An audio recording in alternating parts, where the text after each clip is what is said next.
حضرت عبد الرحمن بن عبداللہ رضی اللہ تعالیٰ عنہ اپنے والد حضرت عبداللہ بن مسعود رضی اللہ تعالیٰ عنہ سے روایت کرتے ہیں، وہ فرماتے ہیں پہلی امتوں میں ایک بادشاہ تھا، خوب شان و شوکت سے اس کے دن رات گزر رہے تھے۔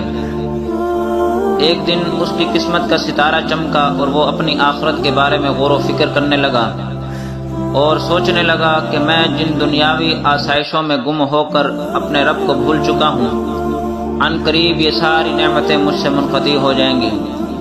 میری حکومت و بادشاہت نے تو مجھے اپنے پاک پروردگار کی عبادت سے غافل کر رکھا ہے۔ تو وہ رات کی تاریکی میں بادشاہ اپنے محل سے نکلا اور ساری رات تیزی سے سفر کرتا رہا۔ جب صبح ہوئی تو وہ اپنے ملک کی سرحد پار کر چکا تھا۔ اس نے ساحل سمندر کا رخ کیا اور وہیں رہنے لگا۔ وہاں وہ اینٹیں بنا بنا کر بیچتا، جو رقم حاصل ہوتی اس میں سے کچھ اپنے خرچ کے لیے رکھ لیتا اور باقی سب صدقہ کر دیتا۔ اسی حالت میں اسے کافی عرصہ گزر گیا۔ بالآخر اس کی خبر اس ملک کے بادشاہ کو ہوئی، تو اس بادشاہ نے پیغام بھیجا مجھ سے آ کر ملو، لیکن اس نے انکار کر دیا اور بادشاہ کے پاس نہ گیا۔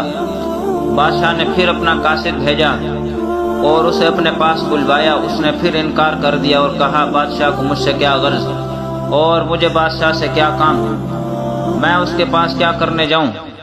جب بادشاہ کو یہ بتایا گیا تو وہ خود گھوڑے پر سوار ہو کر ساحل سمندر پر آیا۔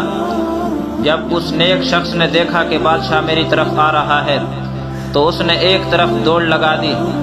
بادشاہ نے جب اسے بھاگتے دیکھا تو وہ بھی اس کے پیچھے پیچھے بھاگنے لگا، لیکن وہ بادشاہ کی نظروں سے اوجھل ہو گیا۔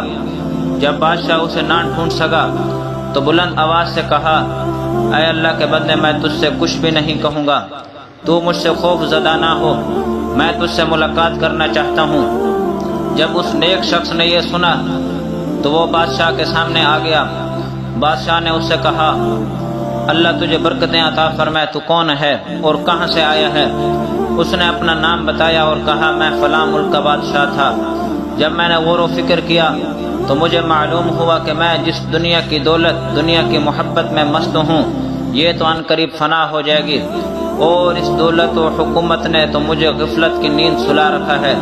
جگہ جی لگانے کی دنیا نہیں ہے، یہ عبرت کی جا ہے، تماشا نہیں ہے۔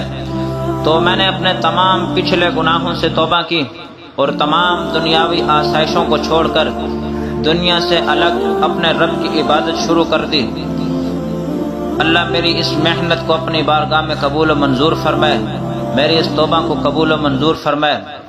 جب بادشاہ نے یہ سنا تو کہنے لگا، میرے بھائی، جو کچھ تو نے کیا ہے میں تجھ سے زیادہ اس کا حقدار ہوں۔ یہ کہتے ہوئے وہ گھوڑے سے اترا اور اسے وہیں چھوڑ کر اس نیک شخص کے ساتھ چل پڑا۔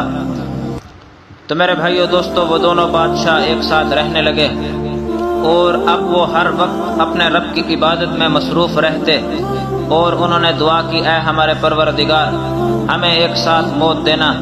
تو میرے بھائیو دوستو، ان دونوں کا ایک ہی دن انتقال ہوا اور ان کی قبریں بھی ایک ساتھ ہی بنائی گئیں۔